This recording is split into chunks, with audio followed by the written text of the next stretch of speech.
ஒருத்தர் மனசில் நிம்மதி இல்லாமல் உட்காந்துருந்தார். என்ன சார் விஷயம் அப்படின்னு விசாரித்தேன். அகலக்கால் வச்சுட்டேன், அதுதான் அவதிப்படுறேன்னார். விவரமாக சொல்லுங்கன்னு.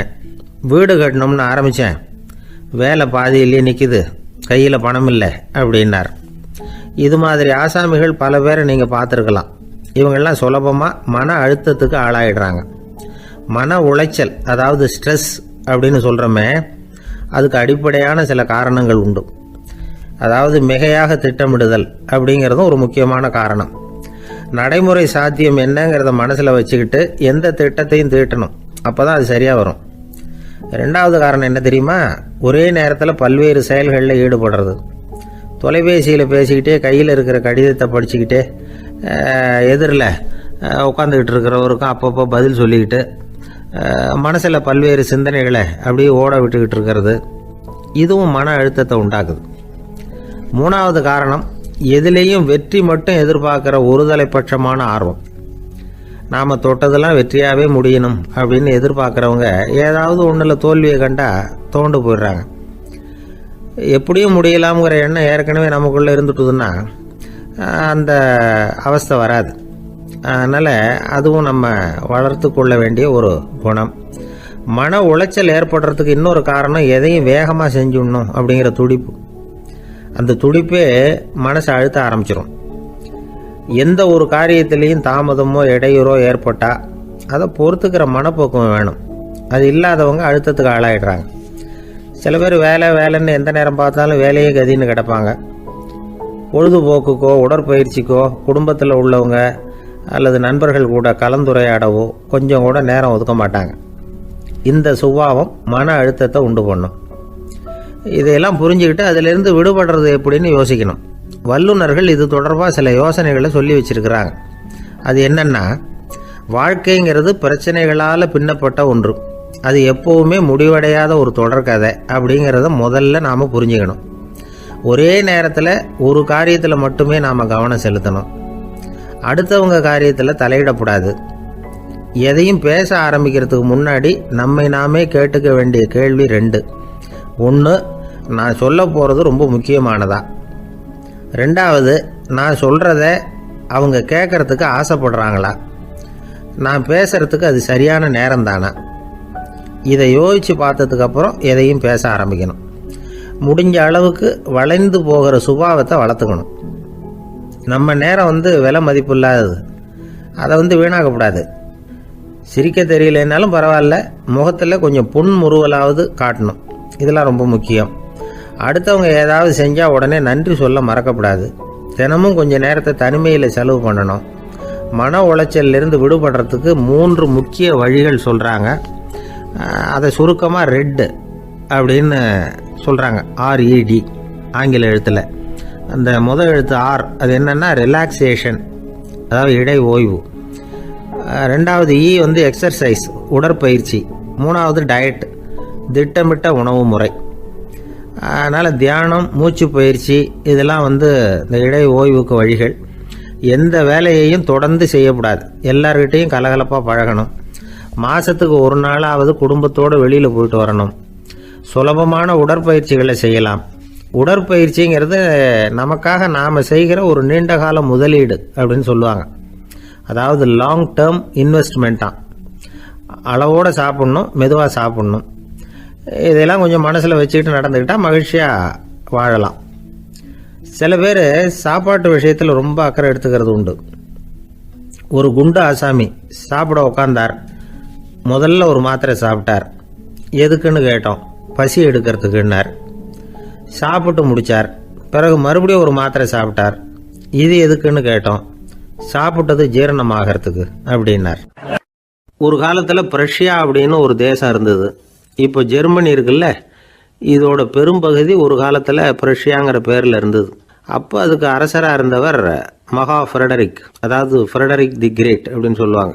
அந்த ராஜாவுக்கு ஒரு சந்தேகம். நாம் பல வகையான வரிகளை விதித்து வசூல் பண்ணுறோம், அப்படி பண்ணி வருமானம் குறைஞ்சிக்கிட்டே போகுதே, இதுக்கு என்ன காரணமாக இருக்கும்? இதுதான் அவருக்கு ஏற்பட்ட சந்தேகம். ஒரு சமயம் அந்த அரசர் தம்முடைய அமைச்சர்களையும் பிரபுக்களையும் தளபதிகளையும் கூப்பிட்டு ஒரு விருந்து வச்சார். விருந்து முடிஞ்சதும் அவங்கள பார்த்து இந்த சந்தேகத்தை கேட்டார். வரிகள் அதிகமாக விதித்து வருமானம் குறையறதுக்கு என்ன காரணம் அப்படின்னு கேட்டார். பல பேருக்கு இதுக்கு சரியாக பதில் சொல்ல தெரியல. அனுபவசாலியான ஒரு தளபதி எழுந்திருச்சார். அரசே, அது எப்படிங்கிறத இப்போ உங்களுக்கு காட்டுறேன்னார். உடனே ஒரு பெரிய பனிக்கட்டி ஒன்றை தன்னுடைய கையில் எடுத்தார். அதை அப்படியும் எப்படியும் திருப்பி பார்த்தார். அப்புறம் அடுத்தவர்கிட்ட கொடுத்தார். அவர் அதை அப்படியும் இப்படியும் திருப்பி பார்த்துட்டு அடுத்தபடியாக இருந்தவர்கிட்ட கொடுத்தார். இப்படியே இதை ஒவ்வொருத்தராக பார்த்துட்டு ஒவ்வொரு கையாக மாறி கடைசியில் மன்னர் கைக்கு போய் சேர்ந்தது. மன்னர் கைக்கு அந்த பனிக்கட்டி போய் சேர்ந்தப்போ அது கொஞ்சம் கொஞ்சமாக உருகி ஒரு பட்டாணி கடலை சைஸுக்கு ஆயிட்டுது. மன்னர் யோசனை பண்ணார். வரி அதிகமாக போட்டாலும் வந்து சேர்றது குறைவாக இருக்கிறதுக்கு என்ன காரணம் அப்படிங்கிறது அவருக்கு புரிஞ்சு போச்சு. காலம்தான் மாறிட்டு இருக்கே தவிர இந்த கையூட்டு வாங்குற பழக்கம் மாறினதாக தெரியல. இன்னொரு ராஜா இருந்தார். அவர் தன்னுடைய ராஜாங்கத்தில் லஞ்ச ஊழலே சுத்தமாக இருக்கக்கூடாது அப்படின்னு நினச்சார். அவர்கிட்ட பல்வேறு துறைகளுக்கும் பொறுப்பாக இருந்த பல பேரும் ரொம்ப சுத்தமாகவும் நேர்மையாகவும் இருந்தாங்க. ஒரே ஒருத்தர் மட்டும் எல்லார்கிட்டையும் லஞ்சம் வாங்கிட்டே இருந்தார். அவரை வேறு துறைகளுக்கு மாற்றி பார்த்தாரு. அந்த ராஜா என்னென்னமோ பண்ணி பார்க்குறாரு. எந்த வேலையை கொடுத்தாலும் அதுலேயும் லஞ்சம் வாங்கிறதுக்கு ஒரு வழியை உண்டு பண்ணிக்குவார் அந்த ஆள். ராஜாவுக்கு இது ஒரு பெரிய தலைவலியாக போட்டுது. இவர் என்ன பண்ணுறது, இவருக்கு என்ன வேலையை கொடுக்கறது, கொஞ்சம் கூட லஞ்சம் வாங்கிறதுக்கு சான்ஸே இல்லாத ஒரு வேலையை கொடுக்கணும் அப்படின்னு திட்டம் போட்டார். ஒரு நாள் அவருக்கு அந்த உத்தரவும் போட்டுட்டார். அதாவது அவருக்கு என்ன வேலைன்னா, கடற்கரையில் தான் அவருக்கு ஆஃபீஸ். அங்கேயே இருந்துக்க வேண்டியது. தினமும் எத்தனை கடல் அலை கரையில் வந்து மோதுது அப்படிங்கிறத கணக்கெடுத்து ராஜாவுக்கு தெரிவிக்க வேண்டியது. இதுதான் அவருக்கு வேலை. பேசாமல் அலையை எண்ணிட்டு உட்காந்துருக்கிட்டோம், அப்போவாவது அவர் லஞ்சம் வாங்குகிற சந்தர்ப்பம் இல்லாமல் போயிடும் அவருக்கு அப்படின்னு நினச்சார் ராஜா.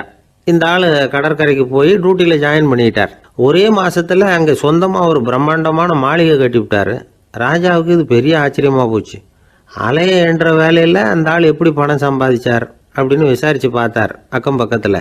அந்த ஆள் என்ன பண்ணியிருக்கிறாருன்னா, கடற்கரையில் போய் பொறுப்பை ஏற்றுக்கிட்ட உடனே அங்கே இருந்த மீனவர்கள்கிட்ட எல்லாம் இந்த கரையில் வந்து ஒரு நாளில் வந்து மோதுற அலைகள் எத்தனை அப்படின்னு கேட்டிருக்காரு. அது எப்படிங்க தெரியும்னு இருக்காங்க அவங்க. தினமும் அந்த எண்ணிக்கை தெரியணும். நம்ம ராஜாவுக்கு தினமும் அறிக்கை அனுப்பணும், டெய்லி ரிப்போர்ட்டு. தவறுனா நீங்கள் இந்த கடலில் போய் மீன் பிடிக்கிறதுக்கு ராஜாவோட அனுமதி கிடைக்காது அப்படின்ட்டுருக்காரு. உடனே மீனவர்களும் பயந்து போட்டாங்க. கடலுக்கு போகிறதுக்கு அனுமதி இல்லைன்னா பட்டினி கிடக்கிறது மாதிரி ஆகிடுமே. மெதுவாக அந்த ஆளுகிட்ட போனாங்க. காதோட காதாக சொன்னாங்க, ஐயா, எங்களால் வந்து கடல் அலையை வந்து எண்ண முடியாது. தினமும் எங்களால் முடிஞ்சதை உங்களுக்கு பணமாக கொடுத்துட்றோம். நீங்கள் தான் ராஜா கிட்ட சிபாரிசு பண்ணி நாங்கள் தொடர்ந்து மீன் பிடிக்கிறதுக்கு அனுமதி வாங்கி கொடுக்கணும் அப்படின்னு வேண்டிக்கிட்டாங்க. பணம் தினமும் வந்து சேர ஆரம்பிச்சுட்டுது. பதவியில் மற்ற பதவியோட இந்த பதவி எவ்வளவோ மேல் அப்படின்னு நினச்சிட்டான் அந்த ஆள். அது மட்டும் இல்லை, தயவு பண்ணி என்னை இந்த இடத்த விட்டு மாற்றி விடாதீங்க சார் அப்படின்னு வேற கேட்க ஆரம்பிச்சிட்டானா. என் நண்பர் ஒருத்தர் ஆழ்ந்த சிந்தனையில் இருந்தார். என்ன யோசனை பண்ணுறீங்கன்னு கேட்டேன். தலைவர் ஆகணும்னு பார்க்குறேன், அதுதான் என்ன வழின்னு யோசிச்சுக்கிட்டு இருக்கேன்னார். நான் கூட அது மாதிரி யோசித்து பார்த்தேன். அதுக்கப்புறம் அந்த யோசனையை கை விட்டுட்டேன் அப்படின்னோம். ஏன்னு கேட்டார். அதுக்கான தகுதிகள் நமக்கு இல்லைங்கிறது புரியுது. அது நமக்கு புரியறத விட நம்ம விட மற்றவங்களுக்கு நல்லா புரிஞ்சு போச்சு. அதனால் பேசாமல் கம்முன்னு இருந்துடுறது தான் நல்லது அப்படின்னோம். தலைவர் ஆகிறதுக்கு தகுதிகள் வேற உண்டோ அப்படின்னு கேட்டார். அவர் யதார்த்தமாக தான் கேட்குறார். நாங்கள் உடனே எங்ககிட்ட இருந்த ஒரு புத்தகத்தை எடுத்து அவர்கிட்ட கொடுத்தோம். படித்து பாருங்கன்னு. தலைவர் ஆகிறதுக்கு என்ன வழி அப்படிங்கிறத பற்றி அதில் போட்டிருக்கிறாங்க. முதல் வழி என்ன தெரியுமா? ஒரு 4 பேர் முன்னாடி இல்லைன்னா ஒரு கூட்டத்துக்கு முன்னாடி நீங்கள் பேச போகிறீங்க. அப்போ எப்படி ஆரம்பிக்கணும்னா, உண்மையான புகழ்ச்சி, நேர்மையான பாராட்டு, இதோடு ஆரம்பிக்கணும். எடுத்ததுமே அது சரியில்லை இது சரியில்லைன்னு பேசிகிட்டு இருக்கக்கூடாது. மக்களை பார்த்து நீங்கள் தான் தப்பு பண்ணிவிட்டீங்க அப்படின்னு நேரடியாக சொல்லக்கூடாது. தவறு இருந்தாலும் அதை வந்து மறைமுகமாக ஏதாவது கதை சொல்லி அதிலிருந்து அவங்க புரிஞ்சுக்கிற மாதிரி செய்யணும். அடுத்தவங்க பண்ண தப்பு என்னன்னு அலசறதுக்கு முன்னாடி நீங்கள் பண்ணின தப்பு என்னங்கிறத பற்றியே பேசுங்க. எதுக்கும் நேரடியாக உத்தரவு போட்டுக்கிட்டு இருக்கக்கூடாது. இதை நீங்கள் செய்யணும் அப்படின்னு சொல்கிறதுக்கு பதிலாக நீங்கள் இப்படி செஞ்சால் எப்படி இருக்கும் அப்படின்னு கேள்வி மாதிரி கேட்கணுமா. இப்படி கேட்டால் அது உத்தரவு மாதிரி தெரியாதான். அடுத்தவங்க மரியாதையை காப்பாற்றுறது மாதிரி பேசணுமா. உங்கள் பேச்சு இன்னொருத்தரை வந்து அவமானப்படுத்துறது மாதிரி இருக்கக்கூடாதான். ஏண்டா இவங்ககிட்ட போய் மாட்டிக்கிட்டோம்னு யாரும் நினச்சிடக்கூடாது. ஒவ்வொரு சின்ன வளர்ச்சியையும் பாராட்டணும். வெற்றி வந்து சாதாரணமாக இருந்தாலும் பாராட்டாமல் இருந்துடக்கூடாது. பாராட்டும் பொழுது தாராளமாக இருக்கணும், குறை சொல்லும் பொழுது கவனமாக இருக்கணும். வாய்க்கு வந்தபடி பேசிவிட்டா அதுக்கப்புறம் வகையாக மாட்டிட்டு முழிக்க வேண்டியிருக்கும். நீங்கள் பேசுகிறது இன்னொருத்தருக்கு ஒரு கௌரவத்தையும் மரியாதையும் உண்டு பண்ணுறது மாதிரி இருக்கணும். நீங்கள் பேசுகிறது அடுத்தவங்களுக்கு இருக்கிற கொஞ்ச நெஞ்ச மரியாதையும் எடுத்து விடுறது மாதிரி இருக்கக்கூடாது. உங்கள் பேச்சை கேட்டால் கேட்குறவங்களுக்கு ஒரு ஊக்கம் வரணும், உற்சாகம் வரணும். தவறு எதுவாக இருந்தாலும் அதை சுலபமாக திருத்திக்கலாம், சரி பண்ணிக்கலாங்கிறது மாதிரி இருக்கணும் உங்கள் பேச்சு. அடுத்தவங்களை சந்தோஷப்படுத்துங்க. உங்கள் யோசனையை கேட்டு நடந்துக்கிறதுனால அந்த சந்தோஷம் அவங்களுக்கு கிடைக்கணும். இந்த தகுதியெல்லாம் உங்ககிட்ட இருந்தால் நீங்கள் ஒரு சிறந்த தலைவராகலாம் அப்படின்னு அந்த புஸ்தகத்தில் போட்டிருக்கு. இந்த காலத்தில் வந்து தலைவர் ஆகிறதுக்கு வேறு சில தகுதிகள்லாம் கூட தேவைப்படுது. ஒரு புள்ள வந்து தன்னுடைய அப்பா கிட்ட, அப்பா உன்ன மாதிரியே நானும் அரசியலில் சேரணும், தலைவர் ஆகணும்னு ஆசைப்படுறேன், இன்னையிலேருந்து எனக்கு அரசியல் பாடம் கற்றுக் கொடு அப்படின்னு கேட்டிருக்கான். அவரும் சரின்னு சொல்லிவிட்டு ஒரு பெரிய ஏணி எடுத்துகிட்டு வந்தாராம். ஒரு செவுத்தில் சாத்தினார். இந்த ஏணியில் ஏறி உயர போய் அங்கே பரன் மேலே இருக்கிற ஒரு புத்தகத்தை எடுத்துகிட்டு வாடான் இருக்கார். மகனை பார்த்து, அப்பா ஏணி ரொம்ப உயரமாக இருக்குது, நீ ஜாக்கிரதையாக இதை பிடிச்சிக்கோ, நான் ஏறி போகிறேன் அப்படின்னு. நான் பையன் பயப்படாத, நான் பார்த்துக்கிறேன்னார் அப்பா. பையன் ஏணியில் ஏறினா உச்சிக்கு போனதும் அப்பா கையை எடுத்துட்டார். ஏணி அப்படியே சரிஞ்சுட்டுது. பையன் பொத்துன்னு கீழே விழுந்துட்டான். இடுப்பு பிடிச்சிக்கிட்டே எழுந்திரிச்சான். என்னப்பா இது, இப்படி என்னை ஏற விட்டுட்டு கையை விட்டுட்டியே, இப்படி கைவிடலாமா அப்படின்னு கத்தியிருக்கான். அப்பா நிதானமாக சொன்னாராம், அவசரப்படாதப்பா, அரசியலில் இதுதான் முதல் பாடம், பெத்த அப்பனாக இருந்தாலும் அவனை நம்பாதே அப்படின்னு உபதேசம் பண்ண ஆரம்பித்தாரான். என்னுடைய நீண்டகால நண்பர் ஒருத்தர் வருஷம் தவறாமல் திருநள்ளாறு அப்படிங்கிற திருத்தலத்துக்கு போயிட்டு வர்றது வழக்கம். அங்கே என்ன சார் விசேஷம்னு கேட்கறது உண்டு. என்ன இப்படி கேட்குறீங்க, சனி பகவான் வந்து நலன் விருப்பப்படி அங்கே தானே எழுந்தருளி இருக்கிறார், அவரை போய் பார்த்து ஒரு கும்பிடு போட்டுட்டு வந்தா நம்ம பிடிச்சிருக்கிற சனியெல்லாம் விலகும் அப்படிம்பார். சத்தம் போட்டு சொல்லாதீங்க சார், வீட்டில் வேற யார் காதிலாவது இது விழுந்துற போது அப்படின்னு சொல்கிறது உண்டு வர்றவங்க. இப்போ நான் சொல்கிறதுல உள்ள நியாயத்தை புரிஞ்சுக்கிட்டு அவரும் கொஞ்சம் எச்சரிக்கை உணர்வோடு நமக்கு நன்றி சொல்லுவார்னு வச்சுங்களேன். அதாவது பார்வை மூலமாகவே. அந்த நண்பருக்கு ஆன்மீக விஷயங்களில் அதிக ஈடுபாடு உண்டு. அப்பப்போ சில புராண கதைகளை எல்லாம் சொல்கிறது உண்டு. ரொம்ப சுவாரஸ்யமாக இருக்கும். எப்போவுமே புராண விஷயங்களை எல்லாம் அறிவியலுங்கிற தராசில் வச்சு எடை போட்டுட்டு இருக்கக்கூடாது. அப்படி பார்த்தா அதெல்லாம் நம்ப முடியாத வெறும் கற்பனைகளாக தோணும், மூட நம்பிக்கைகளாகவும் தெரியும். புராணங்களை வந்து புராணங்களாகவே புரிஞ்சுக்கிறவங்களுக்கு அதெல்லாம் அர்த்தமுள்ள செய்திகளை உள்ளடக்கி இருக்கிறதாக தெரியும். அந்த வகையில் தான் இந்த நண்பரும் நிறைய செய்திகளை சொல்கிறது உண்டு. சனியை போல கொடுக்குறவனும் இல்லை, சனியை போல கெடுக்கிறவனும் இல்லை அப்படின்னு சோதிடர்கள் சொல்லுவாங்க. நாம் ஏதாவது ஒரு வம்புல மாட்டிக்கிட்டா பிடிச்சது சனி அப்படிங்கிறோம். ராவணன் எப்பேற்பட்ட வீரன், அவனே சனி பார்வைப்பட்டது தானே சங்கடப்பட ஆரம்பித்தான் அப்படின்னார் நண்பர். அது எப்படிங்கன்னு கேட்டேன். அவர் சொல்ல ஆரம்பித்தார், இந்த ராவணன் இருக்கானே நவ கிரகங்களையும் பிடிச்சி கொண்டுட்டு வந்து தன்னுடைய சிம்மாசனத்தில் அப்படியே படிகளாக போட்டு வச்சுட்டானா, ஒவ்வொரு படியாக. பாவம் அந்த 9 தேவதைகளும் ஒவ்வொரு படியாக குப்புற கிடக்குறாங்க. நவக்கிரகம் நம்மளை ஆட்டி படைக்குதுன்னு நாம் சொல்லிட்டு இருக்கிறோம். ஆனால் அந்த நவக்கிரகங்களை ராவணன் எப்படி வச்சுருந்தான் பாருங்க. எல்லாரையும் சிம்மாசனத்துக்கு பக்கத்தில் படிப்படியாக போட்டு வச்சிருக்கிறான். காலை அது மேலே வச்சு தான் ஏறி போகணும். வேறு வழி இல்லாமல் எல்லாரும் குப்புற விழுந்து கிடக்குறாங்க. ராவணன் வந்து ஒவ்வொரு தடவையும் இவங்க முதுகில் அடி வச்சு ஏறி தான் அந்த சிம்மாசனத்துக்கு போகிறது வழக்கம். இப்படி நடந்துக்கிட்டு இருக்கிறது நாரதர் கண்ணில் போட்டுட்டு தான். அவர் சும்மா இருப்பாரா? யோசனை பண்ணார் என்ன செய்யலாம் அப்படின்னு. ஒரு முடிவு பண்ணிட்டு நேராக ராவணன் கிட்ட போனாராம். ராவணா, நீ வந்து நவக்கிரகங்களை பிடிச்சி கொண்டாந்து உன்னுடைய சிம்மாசனத்துக்கு படிகளாக போட்டு வச்சிருக்கிற, அது உன்னுடைய வீரத்தை காட்டுது. இருந்தாலும் ஒரு விஷயத்தை நீ யோசிச்சு பார்க்கணும். ஒவ்வொரு தடவை நீ சிம்மாசனத்துக்கு போகும்பொழுதும் நவக்கிரகங்களின் முதுகல் அடி வச்சு நீ ஏறி போற, அது உனக்கு பெருமை கிடையாது. அவங்களுடைய மார்புல அடி வச்சு ஏறி போகணும், அதுதான் உனக்கு பெருமை அப்படின்னாரா.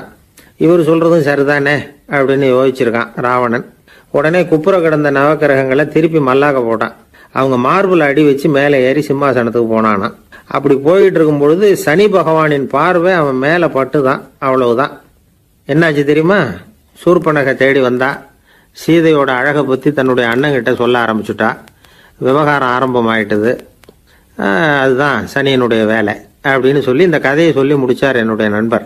ஆக சனியின் பார்வை வந்து நம்ம பேல படாமல் பார்த்துக்கிறது தான் நல்லதுங்கிறீங்க அப்படின்னு.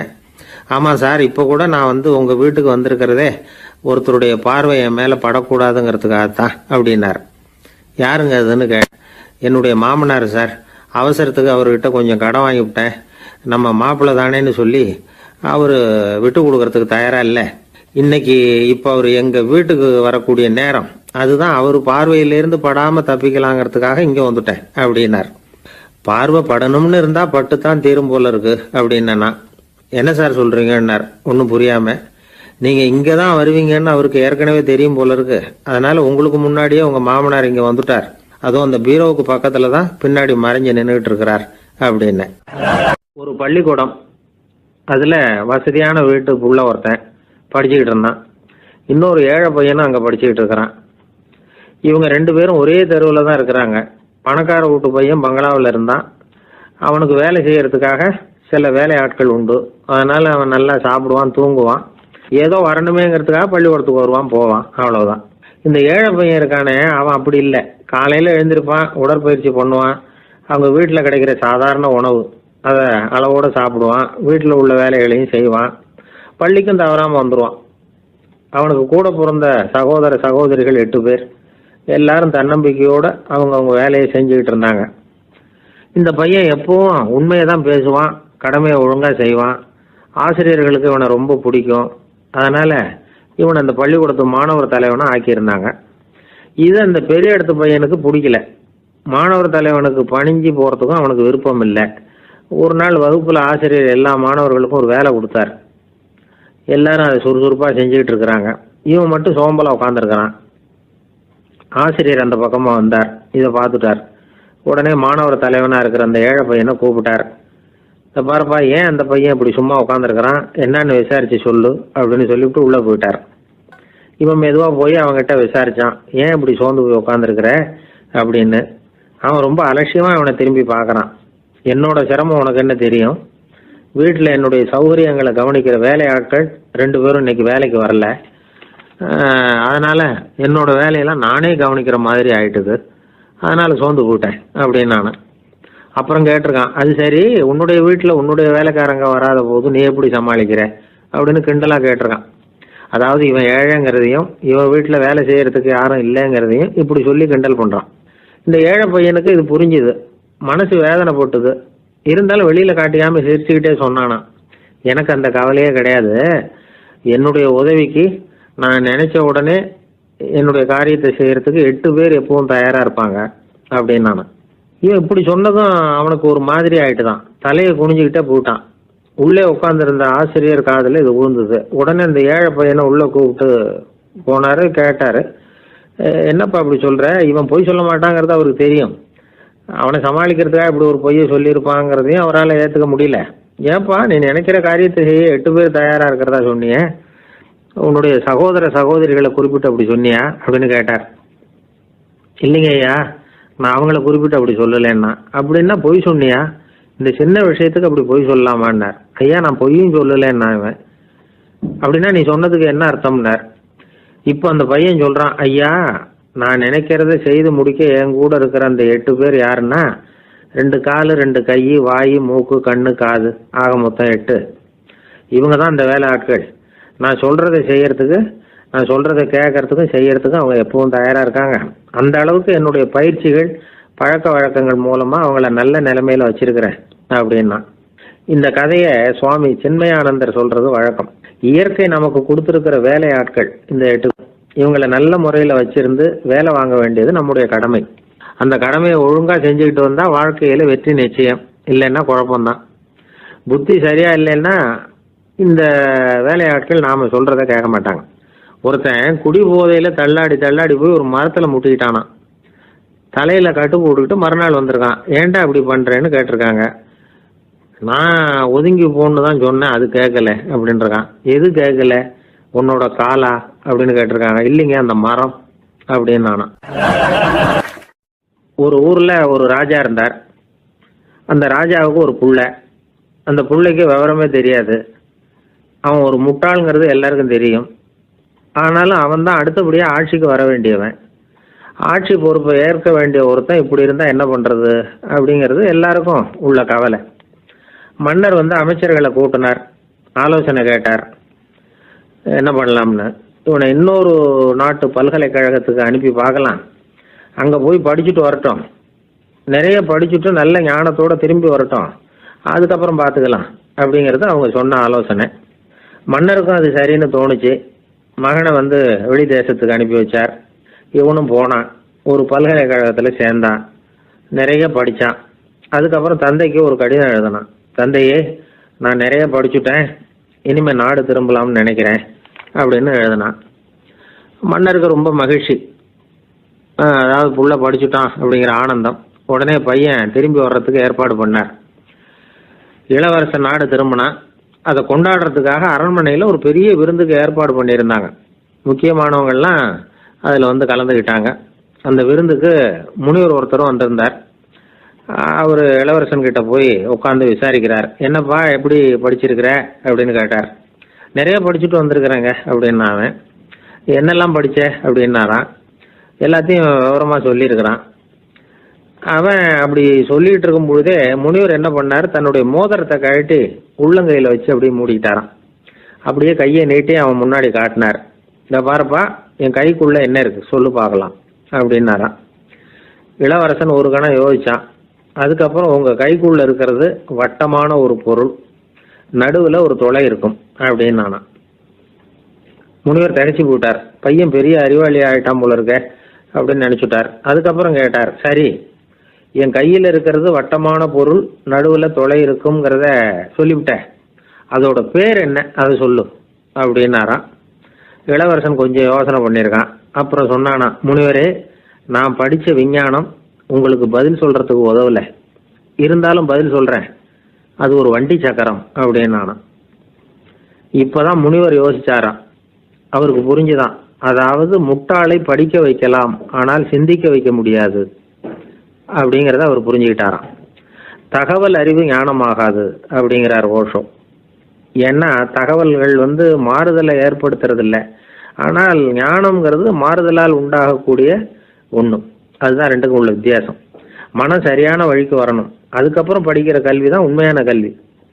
சரி, மனம் சரியா வர்றதுக்கு என்ன வழி அப்படின்னு கேட்டா, மனிதன் முழு மாறுதலுக்கான வழிமுறை தியானம் தான் அப்படிங்கிறார் அவர். அதனாலதான் நிறைய படிச்சிருக்கேன்னு சொல்றவன் எல்லாம் ஞானம் உள்ளவன் நினைச்சிடக்கூடாது. ஒருத்தர் இன்னொரு பெரிய மனிதரை அழைச்சிட்டு அறிமுகப்படுத்தினாராம். சார் நிறைய படிச்சிருக்கார், 3 MA வாங்கியிருக்கார், ஆனா ஒரு விஷயம், அப்பப்போ கொஞ்சம் திருடுவார், அவ்வளவுதான், மற்றபடி அவர் ஒரு பெரிய அறிவாளி தான் அப்படின்னாராம். கிபி 1078 வருஷம் மார்ச் மாதம் 19ஆம் தேதி திங்கட்கிழமை அதிகாலை நேரம் ஒரு குழந்தை பிறந்தது. எங்க தெரியுமா?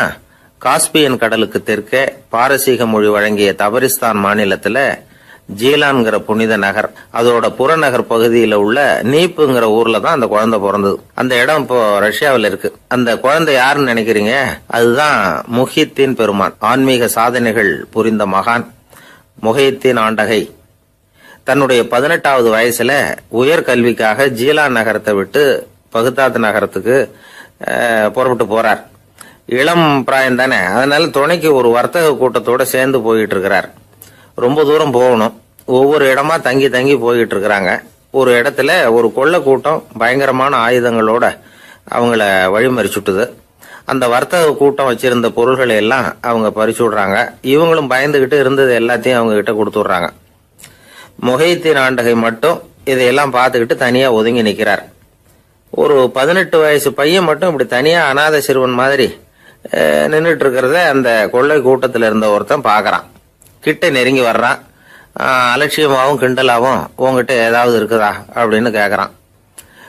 இவங்கிட்ட என்ன இருக்க போகுது அப்படிங்கிற நம்பிக்கையில அவன் அப்படி கேட்கறான். உடனே இவரு, ஓ இருக்குதே, என்கிட்ட 40 தீனார் இருக்கு அப்படிங்கிறார். இப்படி சொல்லியும் அந்த கொள்ளைக்காரனுக்கு நம்பிக்கை வரல. என்னிடம் விளையாடாத, பொய் சொல்லாத, உண்மையை சொல்லு அப்படிங்கிறான் அவன். உண்மையைத்தான் சொல்றேன், என்கிட்ட 40 தீனார் இருக்கு அப்படிங்கிறார் இவர். எங்க வச்சிருக்கிற அப்படின்னு கேக்குறான். சட்டையின் விழாப்புறத்துல உள்ள பகுதியில அதை வச்சு தச்சிருக்கிறாங்க அப்படின்னு உண்மையை சொல்றார். உடனே கொள்ளை கூட்ட தலைவன் அதை கத்தியால கீறிப்பார் அப்படின்னு உத்தரவு போடுறான். அந்த சட்டையை கிழிக்கிறாங்க. உள்ள இருந்து 40 பொற்காசுகளும் பொல பொலன்னு கீழே கொட்டுச்சு. அதை பார்த்த உடனே அந்த கொள்ளை கூட்ட தலைவன் மலைச்சு போய் நின்னுட்டான். காசை பார்த்துட்டு அவன் மலைச்சு போல, பொய் பேசாத அந்த பையனோட நேர்மையை பார்த்துட்டு அவன் அப்படி நின்னான். மெதுவா அந்த பையன்கிட்ட வந்தான். ஏன்பா நீ என்ன பணக்கார குடும்பமா அப்படின்னு கேட்டான். அப்படிலாம் இல்ல, எனக்கு அப்பா இல்ல, அம்மா மட்டும்தான் உண்டு. எங்க அப்பா எனக்குன்னு விட்டு போன சொத்தே இந்த 40 தீனார் தான் அப்படின்னாரு இவர். அப்படி இருந்துமா உண்மை பேசணும்னு ஆசைப்பட்டேன், என்கிட்ட ஒண்ணும் இல்லைன்னு ஒரு வார்த்தை சொன்ன உன்னை விட்டுருப்போமே அப்படின்னா அவன். அப்படி இல்லைங்க, நான் இறைவன் திருநாமத்தை அறியக்கூடிய கல்வி ஞானத்துக்காக இப்ப போயிட்டு இருக்கிறேன். இறைவன் திருநாமத்தை உச்சரிக்க வேண்டிய நாவால பொய் பேசக்கூடாதுன்னு எங்க அம்மா சொல்லியிருக்கிறாங்க. அதனால நான் எப்பவுமே பொய் சொல்ல மாட்டேன் அப்படின்னு என்னுடைய தாய்க்கு வாக்கு கொடுத்திருக்கிறேன் அப்படின்னார் அவர். முகையத்தின் பெருமான் வார்த்தைகளை கேட்ட அந்த கொள்ளையர்கள் மனம் திருந்தி நல்லவங்களா ஆயிடுறாங்க. அந்த கொள்ளையர் தலைவன் பிற்காலத்துல ஒரு பெரிய மகான் ஆயிடுறார்.